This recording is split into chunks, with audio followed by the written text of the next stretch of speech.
Hey everyone, it's Josh, and it's that time again. It's that time where I talk about one of, if not, the best Sonic game of all time, which is of course none other than Sonic Frontiers. Although you probably already knew because of, the title screen on my TV right here. But yeah, anyway, I am finally here to talk about this game, and I've never been more happier to do so. I pretty much have put in a lot of hours into this game, and was it worth it? Well, that's what we're going to be finding out in today's video. And yeah, to start off, let me just say that waiting for this game to come out, it has been a pretty long and rough journey. Because the marketing for this game, as we know, it hasn't really been the greatest. Ever since they first showed gameplay at the IGN First thing, people have been just not really been praising the game a lot, and it has had many conspiracy over the past few weeks after we saw gameplay for the first time. I mean, you guys know me. I'm a huge Sonic fan, been playing the games and knowing a lot about the franchise ever since I was little, and to this day, I will never ever stop loving the franchise.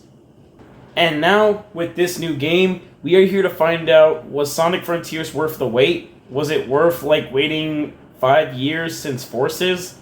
Well, that's what we're going to be finding out in today's video. This is basically going to be like a casual talk about my experience with the game and just everything I loved about it, and also did not like. But that'll be near the end. So with no further delay, let's get right into Sonic Frontiers.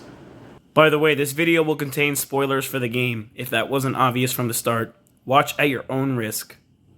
Just a reminder, all of the footage you are seeing right now is on the Switch version. My Switch, to be exact. So yeah, it's not the PS5 or the Xbox version, it's just the Switch version. To say the least, I'm just gonna say that this is a Sonic game like no other.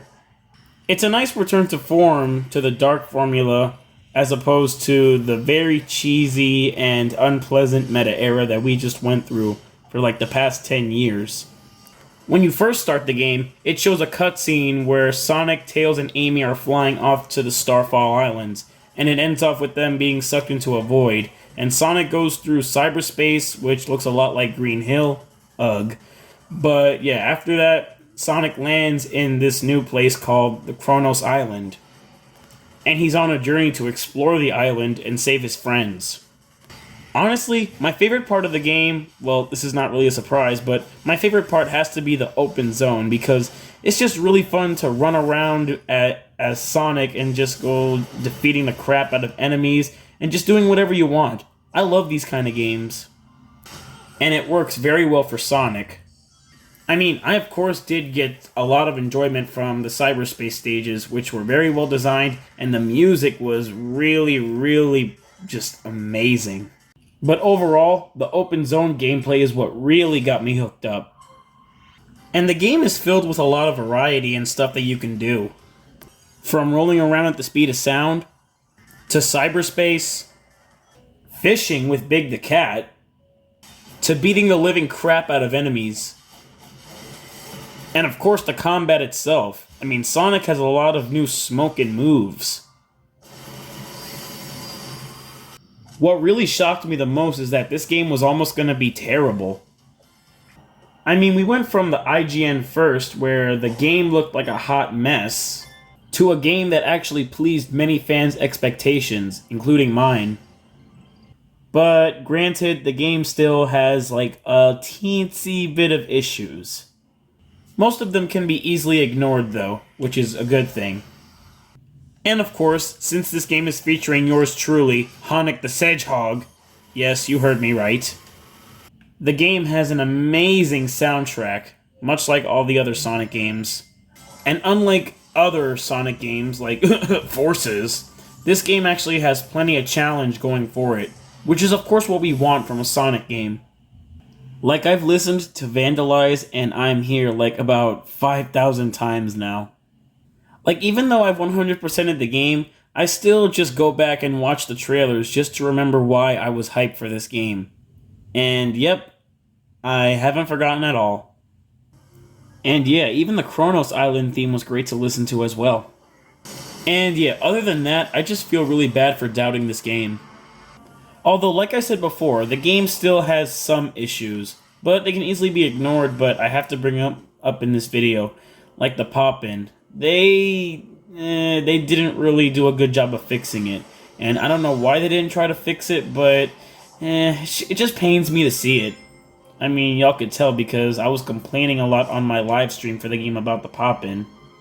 But yeah, ignoring the pop-in, you just can't deny. This is one of the most prettiest looking games I've seen in a long time.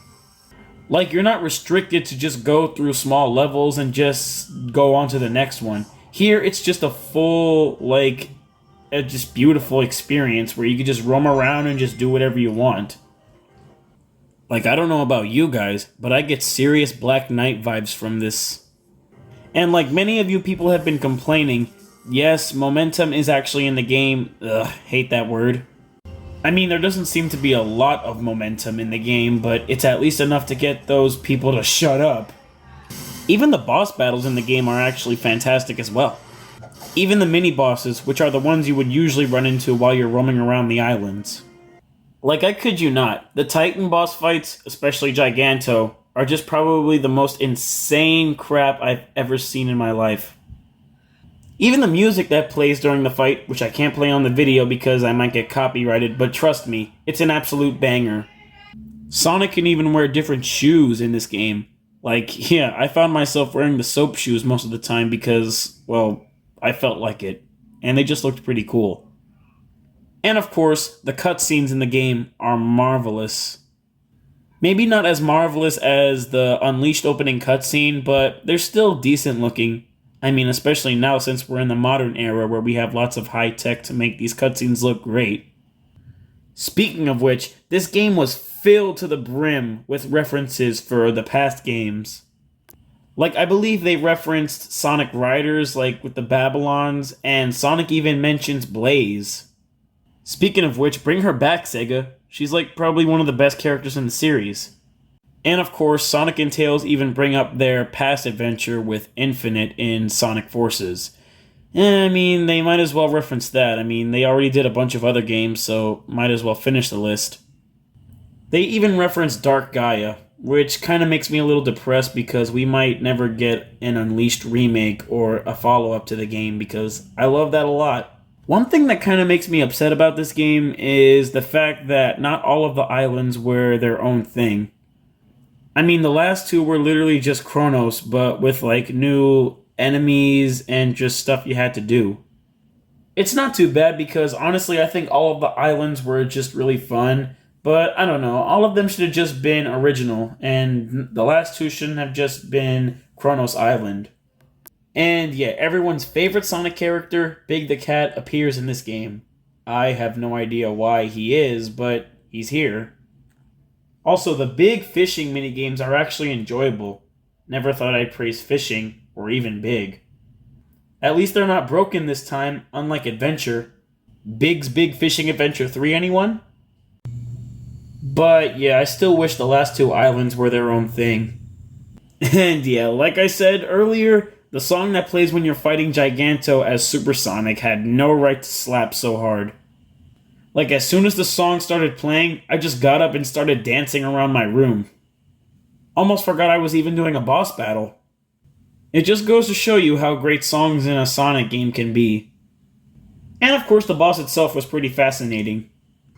But now I think it's time we talk about the more insane stuff about the game, like, the final boss? Well, actually, there's two, but the first one is literally just the Giganto boss fight, but the second one is actually much more insane, so let's go to that one instead.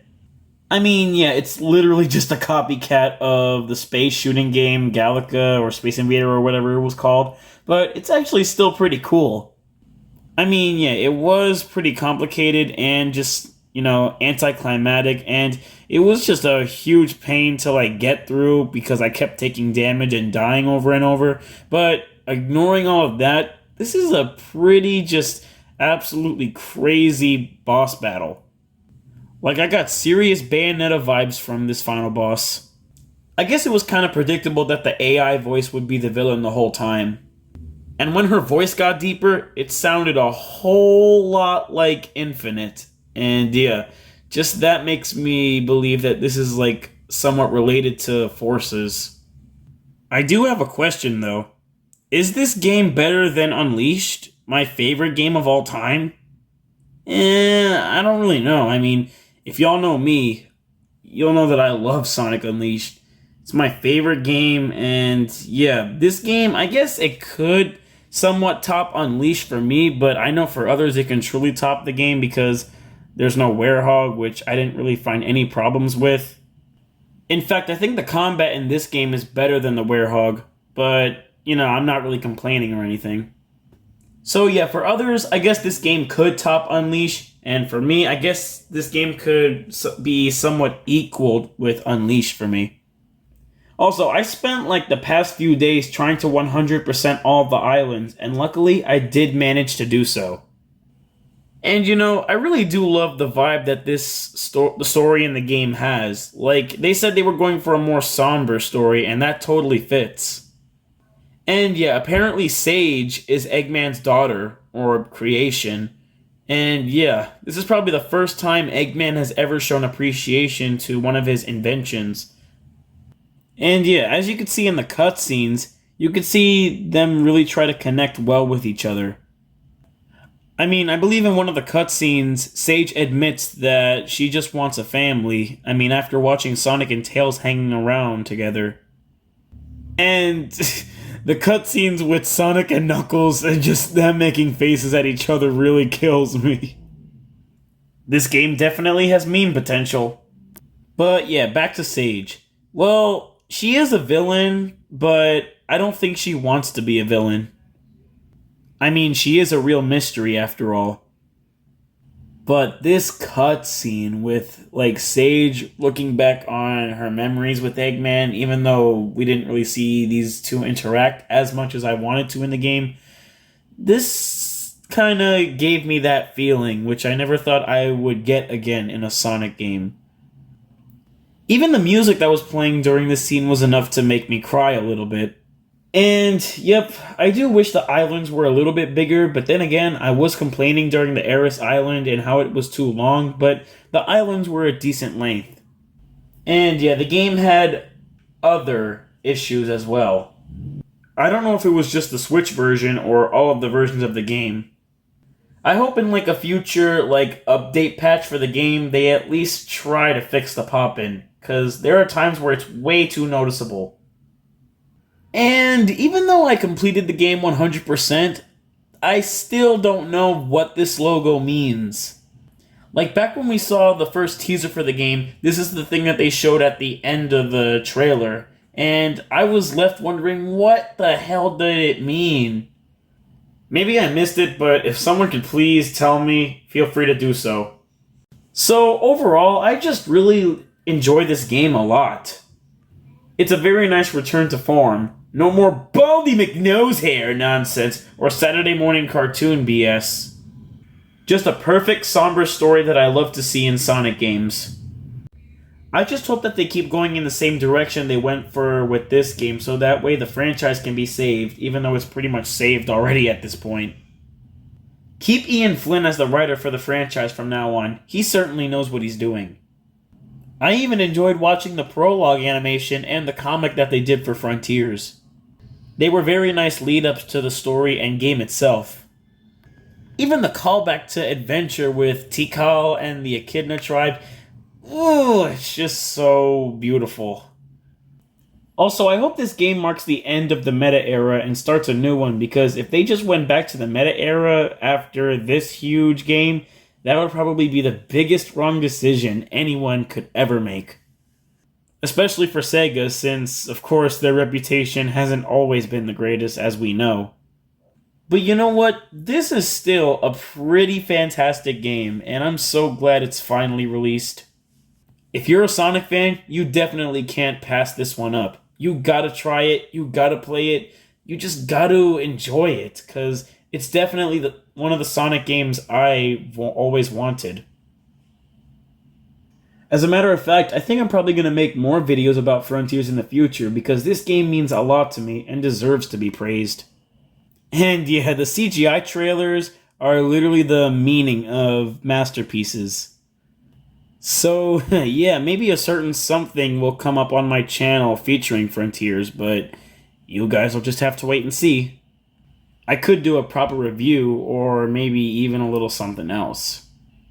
So, yep, I'd officially give Sonic Frontiers a good 9 out of 10. I could give it a 10 out of 10, but yeah, I did mention some small issues earlier, but an 8 or a 9 would be perfect for me at least.